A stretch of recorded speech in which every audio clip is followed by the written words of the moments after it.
ఈ వీడియో తీసి చాలా రోజులైంది. ఈరోజు వాయిస్ ఓవర్ ఇస్తున్నాను. రొయ్యపట్టు ఎలా తయారు చేయాలో ఈ వీడియో ద్వారా చెప్తాను. రొయ్యపట్టులో నేను ఎప్పుడూ వంకాయలు వేయలేదు. ఈరోజు వంకాయలు వేస్తున్నా. అంటే ఈరోజు కదా, ఆ రోజు వంకాయలు వేసాను రొయ్యపట్టులో. వీడియో విషయానికి వస్తే ముందుగా స్టవ్ వెలిగించి గోళం పెట్టుకొని, గోళంలో ఎండు రొయ్యలు ఉంటాయి కదా చిన్నటి, అవి వేయించుకున్నాను అనమాట. నూనె లేకుండా వేయించి పక్కన పెట్టుకున్నాను. మళ్ళీ తర్వాత ఒక గిన్నె తీసుకొని స్టవ్ మీద పెట్టి, ఆ గిన్నె వేడెక్కిన తర్వాత ఆయిల్ కూడా వేసి, ఆయిల్ వేడెక్కిన తర్వాత ఇంకా మనం చిన్నగా కట్ చేసి పెట్టుకున్నాం కదా వంకాయలు, సన్నగా కట్ చేసుకున్న ఎర్రగడ్డలు, ఈ టమోటాలు అన్నీ వేసుకొని ఇంకా కలబెట్టుకోవాలన్నమాట. కలబెట్టుకున్న తర్వాత ఇంకా కొద్దిగా పసుపు కూడా వేసుకోవాలి. పసుపు కూడా వేసుకున్న తర్వాత ఇంకా కొద్దిగా నీళ్ళు అయితే పోసుకోవాలన్నమాట. నీళ్ళు పోసుకున్న తర్వాత ఇంకా అంటే ఆయిల్తోనే మొత్తం వేగదు కదా, మనకు కొద్దిగా నీళ్ళు పోసుకుంటే ఇవి అనేది బాగా త్వరగా మగ్గుతాయి అన్నమాట. కొద్దిగా నీళ్ళు పోసుకొని బాగా మగ్గిన తర్వాత ఈలోగా నేనైతే సంగటి బాగుంటుంది రొయ్యపట్టు కాంబినేషన్కి. సంగటికి నానబెట్టాను. బియ్యము కుక్కర్లో పెట్టుకునేట్టుగా అయితే పప్పు కుక్కర్లో బియ్యం నానబెట్టుకోవాలన్నమాట. అప్పుడే సంగటి అనేది మితువుగా వస్తుంది.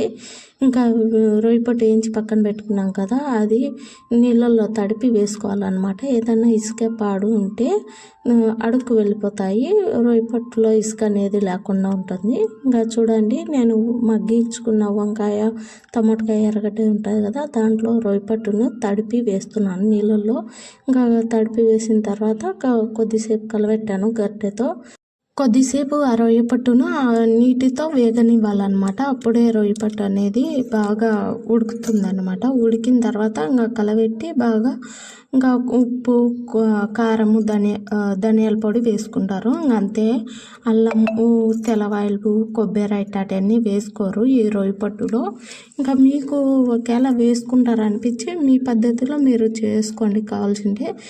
ఇదే మా పద్ధతి అయితే ఇలానే చేస్తారు మా ఊర్లో అయితే. ఇంకా నా వీడియో మీకు నచ్చినట్టయితే లైక్ చేసి సబ్స్క్రైబ్ చేయండి. ఇంకా థ్యాంక్ యూ ఫర్ వాచింగ్.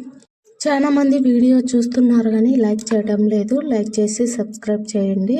ఇంకా నా రొయ్యపట్టు కూర అయితే ఇలా వచ్చింది. వంకాయలు వేస్తే బాగుండదు అనుకున్నాను, కానీ బాగుండేది, బాగా వచ్చింది కూడా.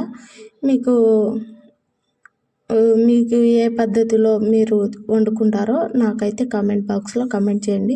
ఇంకా రొయ్యపట్టు సంగటి అన్నాను కదా, చూడండి ఎంత మెతువుగా వచ్చిందో. ఇది మెతుకులు లేకుండా, చేతికి అంటుకోకుండా సంగటి అనేది వచ్చింది. అందుకే మనం పప్పు కుక్కర్లో వేసుకుంటే